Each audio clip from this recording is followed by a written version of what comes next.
Hi, you guys, welcome back. I have a problem from chapter 5 today. Problem 5.12, I think, in one of the versions. Anyways, I'm in a really good mood. I went to go visit my parents this weekend, and I was obviously in my hometown. And because none of my friends were free to meet up, I spent the entire time I was there, or like most of the time I was there, working on like a bunch of physics problems. So I have a bunch of videos that I'm hopefully going to film this week and next week. So hopefully you'll have like much more practice problems, especially from chapter 5. Anyways, okay, so let's get started on this problem. But before we do that, please don't forget to like and subscribe if you find my videos helpful. Okay, so I'm really excited about this problem because it's about rockets, and as some of you may know, my last job was in the space industry, and I really miss my job. I love my job now, but I also miss my last job and my coworkers. Not to say that my coworkers right now aren't great; they're great as well. But just also missing my old coworkers who are really awesome.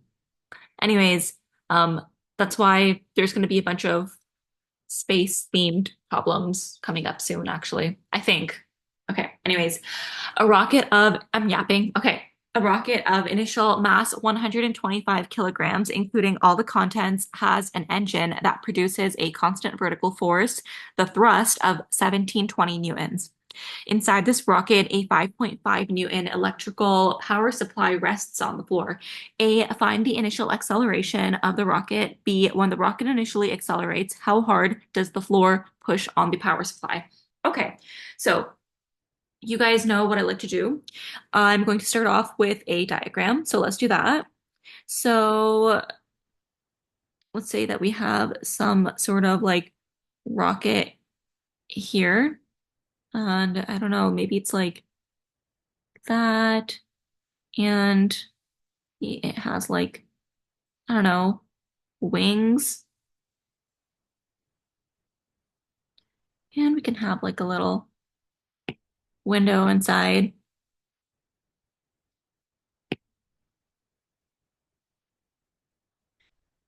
You guys want to know something kind of interesting?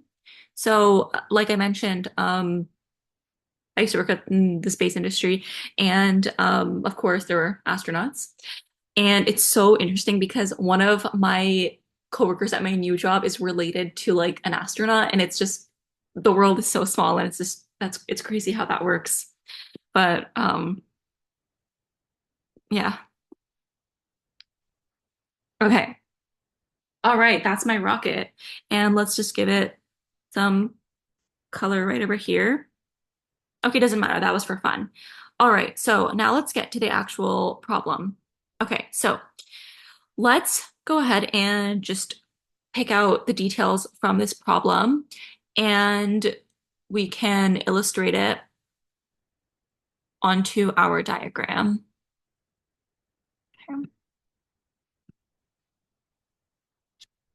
Okay, so a rocket of initial mass, 125 kilograms. So we have mass, but we're going to write that down in our notes. So we don't really need to add that to our diagram right now. Has an engine that produces a constant vertical force, the thrust of 1720 newtons. So we have a constant vertical force, right? So that's going to be upwards, right? Because it's a rocket, so it's trying to take off. And inside this rocket is a 15.5 Newton electrical power supply that rests on the floor. So on the floor in this rocket, there's just going to be some electrical supply, and it just rests on the floor. So that's going to be 15.5 newtons. Okay. So A, find the initial acceleration of the rocket, and B, when the rocket initially accelerates, how hard does the floor push on the power supply? Okay, cool. So we have this thrust force, but what else do we have in this diagram? Like what are the other forces acting on this rocket? So let's just again assume that this just like this dot right here is the rocket. I'm not going to redraw everything, but upwards we have this like thrust force, right? So I'm just going to call it FT, right? And then we'd also have gravity, right? Force of gravity sort of pulling it downwards, right? So those are the two forces that are acting on this rocket. Okay, cool. So now let's go ahead and just write down all of our knowns.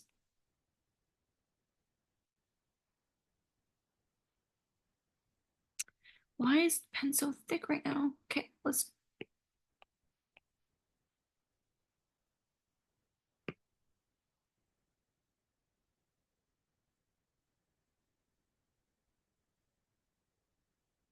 Oh, now you can't see a thing. Okay. Sorry, I think I need to like replace my pen, but I'm too lazy. So cool. Okay, that might help a little bit. But okay, so what do we know?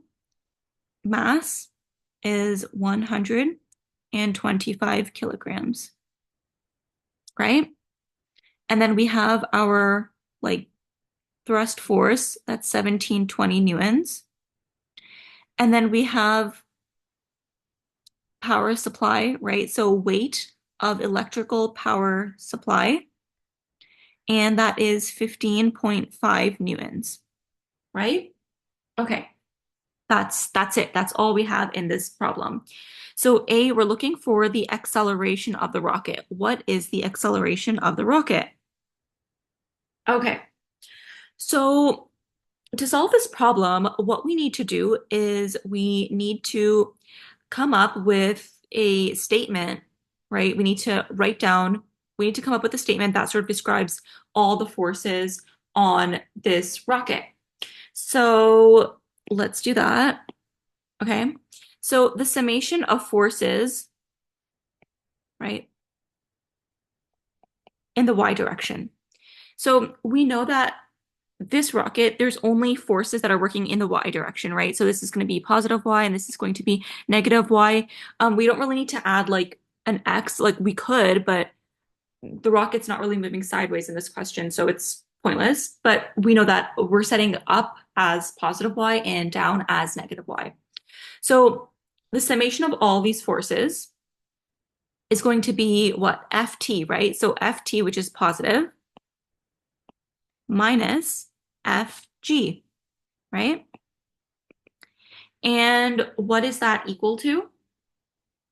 That is equal to mass times acceleration, right? So we know that the rocket's accelerating, right? That's like if it's thrusting upwards, then that means like it's accelerating. So the force or force in general, the equation for force in general is just F is equal to ma, right? Because just force is equal to ma. That's how we can describe the force, like the net force on this rocket. Okay, and then what are the two forces that are bringing about this net force? Well, yeah, like we said, that's the thrust and then gravity. Okay, so now what we have to do is we have to fill in this information and then isolate for A. So A, acceleration, because just one thing I want to make clear is that the reason we set this to ma is because it's accelerating. There's some net force, and that some net force can be described by mass times acceleration. Versus, for example, if there was no net force, then it would be zero, and then it would be, you know what I'm saying? Like it would be ft minus fg is equal to zero. But because there is some net force, we're just using ma to describe that net force, and then we're finding what the acceleration is. Okay, so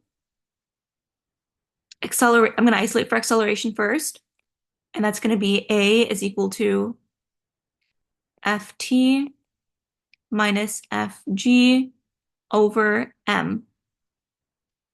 And Ft is 1720, right, in the positive direction, minus Fg. Well, Fg, we don't have Fg given right over here, but we know that Fg is equal to mass times acceleration due to gravity. And we have mass, and we know what gravity is, it's 9.8. So altogether, mg is just 9.8 times 125, which gives us 1,225 over m, which is 125. And so the acceleration is 1720 minus 1225 divided by 125.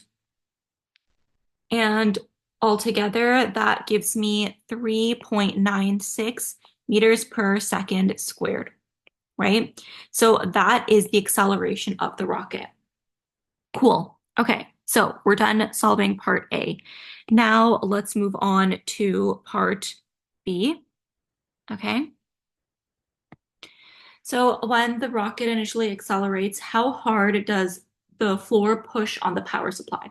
Okay, so now we're focusing on this part of our diagram, right? So we have this electrical power supply and it's on the floor, and we know that the rocket's accelerating.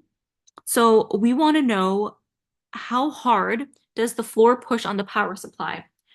Okay, so this is where we're going to recall Newton's third law, right? So every action has an equal and opposite reaction, right? So if the box is, if something like, so in this context, the box is pushing on the floor, right? The box is exerting a force onto the floor, and then the floor is also exerting an equal and opposite force on the box. Okay, so what does that mean for this problem? Well, let's draw a force body diagram to describe this situation a little bit better. So this is going to be our box on the floor. What forces are acting on it? We have force of gravity, of course, right? Because um, like the rocket also is experiencing gravity due to like the presence of Earth. And so we also know that the box is also there's also a like gravity is also force of gravity is acting on the box. Okay. Now, alternatively, we also have normal force, right? And why do we have normal force? Well, normal force is the force that is whenever an object is in contact with a surface, we get something that's normal force, right? So when we, a better example is okay, actually, right now, yes, we have normal force because this box is resting on a floor, but it's not, normal force is actually not that intuitive. It's always perpendicular to the surface, okay? So, for example, if we had like a box right over here and like it's like, I don't know, for some reason it's against like a wall, like this is the wall and the box is right over here and like FG is down here. Well, normal force is actually going to be this, right? It's going to be perpendicular to the surface, okay? I'm going to scratch that out so that it doesn't confuse us for the diagram that we already have. And then I'm also going to show you guys one more example of normal force just so that it's a little bit more clear. Okay, so let's say we have a ramp and then we have a box like this, right? So gravity would be this way. It would be downwards, straight down, right? Because it's gravity, duh. But then normal force would be perpendicular to the surface. So this is the surface, and this would be normal force, Fn. Okay, cool. Okay, so, um, all right. So why were we talking about that? Okay, because we're talking about the force body diagram for this box. So we have Fg and we have Fn. Cool. And just like we set up before, upwards is positive y, downwards is negative y. Okay, so we want to know how hard the floor pushes on the power supply. Well, that's going to be Fn, right? Fn is going to be how hard the floor pushes on the power supply. So let's solve for that.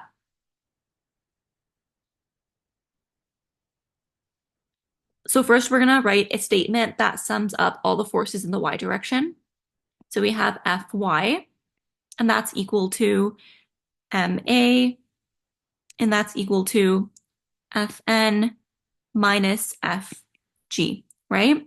So Fy is equal to ma. That is the same ma as the rocket, right? And why do I say that? Well, it's kind of impossible to have a box that's resting on the floor of a rocket and then the rocket's accelerating at some like acceleration and then the box is not. Well, obviously the box is also accelerating at that exact same acceleration, right? Because it's literally like just on the floor doing nothing. So then that means that the acceleration of the rocket is equal to the acceleration of the box, right? That makes sense. So we know that ma is equal to Fn minus Fg. And we're solving for Fn because that's how hard the floor pushes on the power supply, right? And Fg minus, oh, Fg plus ma is equal to Fn.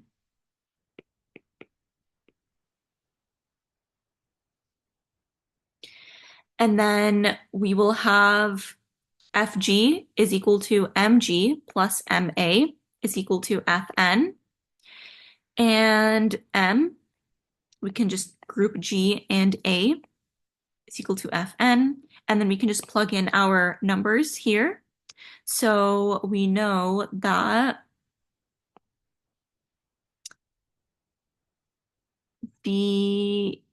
actually. So one thing is that we're given Fg, right? That's 15.5, but we still need the mass by itself. So we can just go ahead and figure out what mass is over here. So Fg is equal to the weight, right? That's the weight, is equal to mass times acceleration. And then Fg divided by acceleration due to gravity, right, is equal to the mass. So from here, we know that the mass is equal to, I think it's 1.58, but I'm just going to double check. So 15.5 divided by 9.8. And yeah, it's 1.581 or 1.582 kilograms. Okay, cool. So mass is 1.582. And then we are going to multiply that by G plus, or 9.8. I'm not going to write just G. 9.8 plus 3.96, and that's equal to Fn. And that is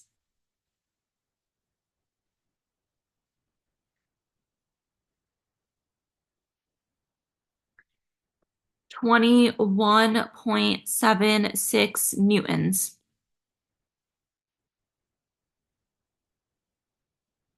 Awesome. So that's our solution. That is Fn. And that's how hard the floor pushes on the power supply. And that's the solution to problem 5.12 from Young and Freedman's University Physics textbook. I hope that was helpful. I will try to get back to your comments and questions as fast as I can. Otherwise, thank you so much for watching and see you next time. Oh, I really appreciate your comments and questions. I just don't have the time right now to answer all of them just because sometimes like, especially when they're involved, I have to go back and like look at the problem, look at my notes, and then figure out how to explain it in the comments. But thank you so much to everyone who's been commenting and liking and sending me emails. I really appreciate it. Thank you so much for watching. Please don't forget to like and subscribe, and see you next time. Bye.